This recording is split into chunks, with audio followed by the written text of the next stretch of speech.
सुवर्णकडा पाहून झाल्यानंतर आम्ही गाडी घेऊन थेट आलो ते राजकोटच्या पार्किंग स्पेसमध्ये. इथं पे अँड पार्कची व्यवस्था आहे. पार्किंग चार्जेस आपल्याला राजकोट पाहून आल्यानंतर दिले तरी चालतात. पण इथं येताना महाराजांची एक भव्य मूर्ती आहे जी आपलं लक्ष वेधून घेते. चालत आलो आणि राजकोटाच्या पहिल्या दर्शनानं अंगावर शहारे आणले. एका बुलंद किल्ल्याचा जसा दरवाजा असतो तशी कमान, बाजूला बुरुज आणि त्याच्यावर राजकोट असं लिहिलेलं. या राजकोटचं काम अजूनही सुरूच आहे. दरवाजात गेल्या गेल्या आपल्याला 4 मावळे बनवलेले दिसतात. ते एवढे हुबेहूब बनवलेत की आपल्याला त्यातला फरक समजणं देखील अवघड आहे. ही वास्तू बघायला कुठलंही प्रवेश शुल्क आकारण्यात येत नसलं तरी इथं जाताना आपल्याला चप्पल बाहेर काढून आत जायला लागतं. उन्हामुळे तशी गर्दी कमीच होती आणि बऱ्याच लोकांना हे बांधकाम एवढं भव्य आहे हे माहीत नसल्यामुळं कदाचित लोक येत नसावेत.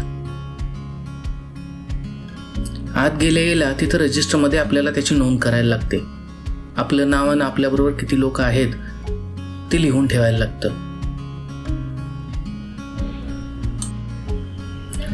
ऐसपैस असा आतला परिसर आहे. समोर दिसणाऱ्या महाराजांच्या पुतळ्याकडे जायच्या आधी उजव्या हाताला आपल्याला महापुरुष मंदिर लागतं.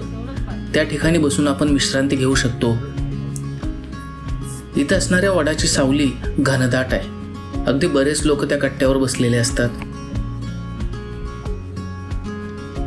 पण समोरची महाराजांची मूर्ती आहे ती खरोखर भव्य आहे. पुतळ्याच्या खाली जो चबुतरा बांधलाय त्यावर महाराजांनी बनवलेलं जे आरमार होतं त्याची माहिती आहे. आम्ही पुतळ्याला पुढच्या बाजूने प्रदक्षिणा घालून दुसऱ्या बाजूला पोहोचलो. कानावर समुद्राच्या लाटांचा आवाज येत होता. समुद्राला लागूनच ही मूर्ती आणि हा राजकोट बनवण्यात आलाय. या भिंतीच्या पलीकडे बघितलं तर लगेच समुद्र आहे आणि चबुतराच्या या बाजूला रायगड जिल्ह्यातले किल्ले लिहिलेले आहेत. इथून समुद्राच्या बाजूला जायला एक दरवाजा आहे आणि इथे एक छोटासा कट्टा आहे.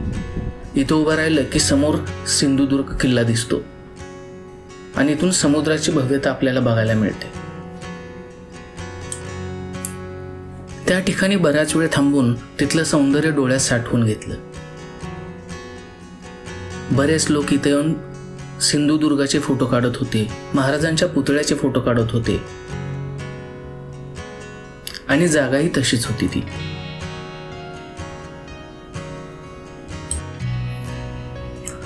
बराच वेळ इथं थांबून झाल्यानंतर आम्ही परत फिरलो.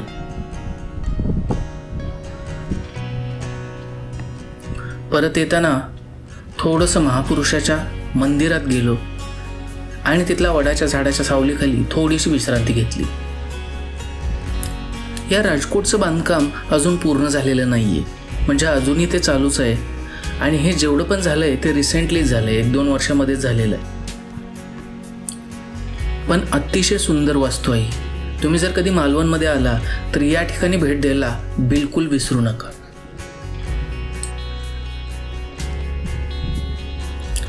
थोड्या वेळ इथे विश्रांती घेतल्यानंतर आलेला थकवा निघून गेला आणि राजकोट पाहून झाल्यानंतर आम्ही पुढची साईड बघायला निघालो.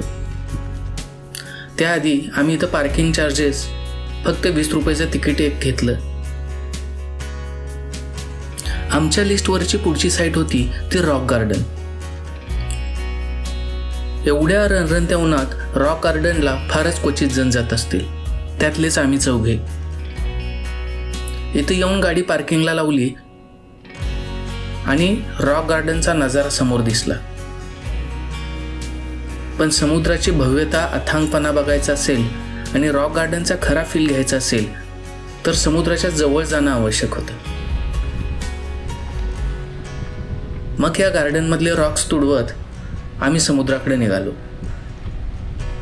एवढे स्वच्छ खडक आहेत, वेगवेगळ्या आकाराचे खडक आहेत आणि वेगवेगळ्या रंगांचे खडक आहेत. डोक्यावर प्रचंड ऊन होतं, पण इथल्या वाऱ्यामुळं ते बिलकुल जाणवत नव्हतं. आणि अशा समुद्राच्या लाटा बाजूला असल्यावर उन्हाचा कसला परिणाम होतो आमच्यावर.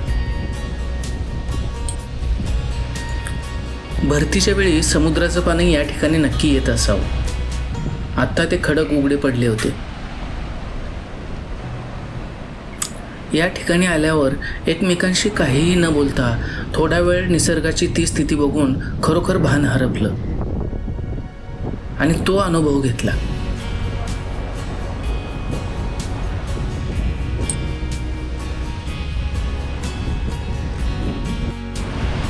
पेसाळणाऱ्या लाटा सगळ्या इथपर्यंत येतात. पण जरा उंचीवर जाऊन बसायचं.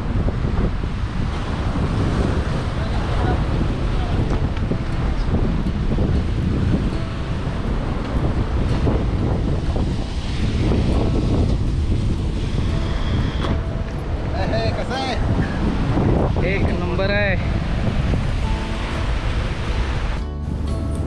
असं काहीसं बघितलं की आपण निसर्गाच्या पुढं किती दुबळे आहोत याची प्रत्येक क्षणाला जाणीव होते.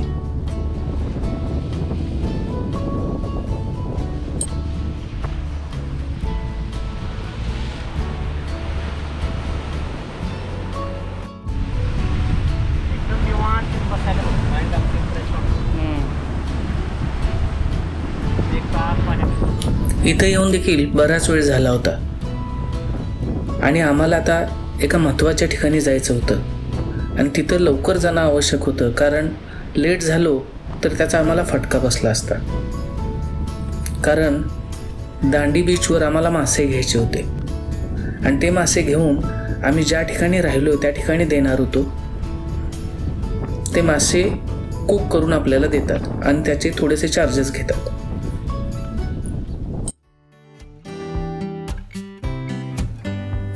रॉक गार्डनपासून हे फिश मार्केट जवळच आहे. तरी आम्ही रस्ता विचारत इकडे यायला निघालो. साधारण 4:30-5 वाजल्यापासून हे मार्केट सुरू होतं. या ठिकाणी आपण लवकर गेलो तर आपल्याला हवा तो मासा पटकन मिळू शकतो आणि स्वस्तात मिळू शकतो. होय काय? हे प्रॉन्स आहेत सगळे. घ्यायचं याच्यातलं होय काय? 250 180.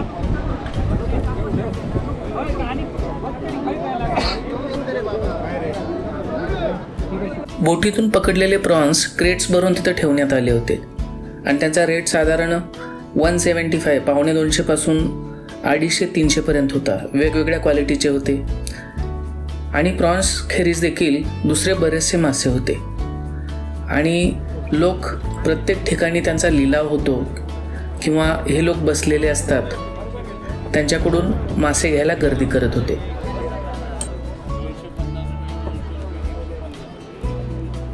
नाही रे, ते स्टिंगरे पण आहे. आम्ही आधी सगळं मार्केट फिरून प्रॉन्स आणि दुसरे कोणकोणते मासे आहेत ते बघितले. आम्हाला सुरमई घ्यायची होती पण दोघा तिघांना सरेल एवढी छोटी सुरमई नव्हतीच. फक्त सुरमई एका ठिकाणी होती पण ते खूप मोठे मासे होते.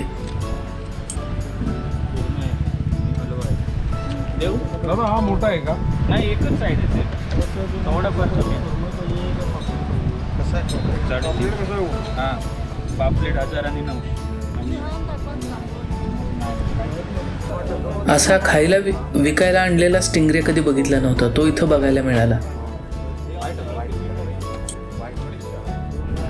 पण आम्ही एक मार्क केलं, जे खरे कोकणी खवय्ये आहेत मासे खाणारे ते सुरमई किंवा पापलेटच्या नादी लागत नाही. त्यांना दुसरे भरपूर सगळे मासे माहीत असतात जे टेस्टी असतात, जे आपल्याला माहीत देखील नसतात.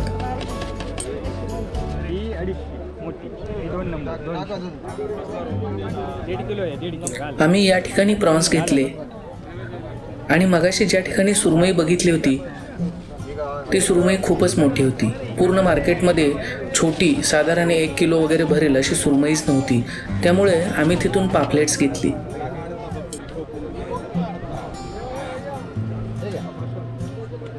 सुरमई आहेच नाही काय?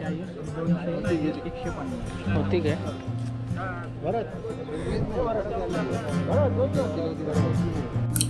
या ठिकाणी असे बरेच होमस्टेज आहेत. आपण इथून मासे नेऊन दिले आणि आपण जो प्रकार करायला सांगू, म्हणजे मच्छी फ्राय असेल किंवा त्याचा रस्सा असेल, तर ते आपल्याला करून देतात आणि पर केजी आपल्याकडून चार्जेस घेतात, ते आपल्याला द्यायला लागतात. घेतलेली कोळंबी साफ करायला देखील इथं सोय आहे.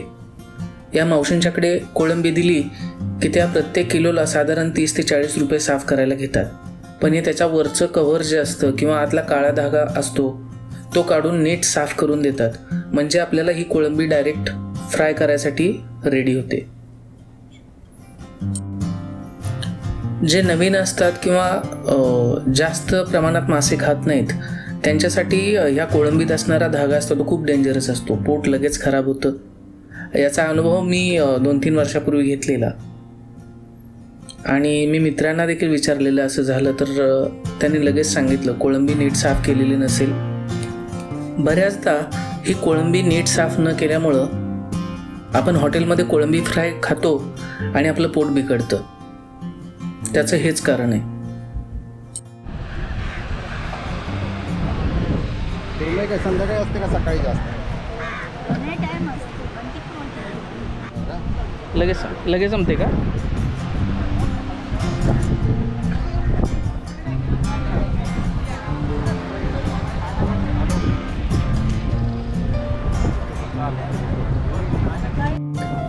इथं आल्या प्रचंड गर्दी असणारा बाजार आता ओसरू लागला होता.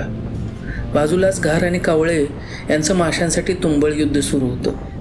बीचवर बरीच भटकी कुत्री होती, ती आपापसात खेळत होती आणि आम्ही त्या मावशींचं काम कधी होईल याची वाट बघत होतो.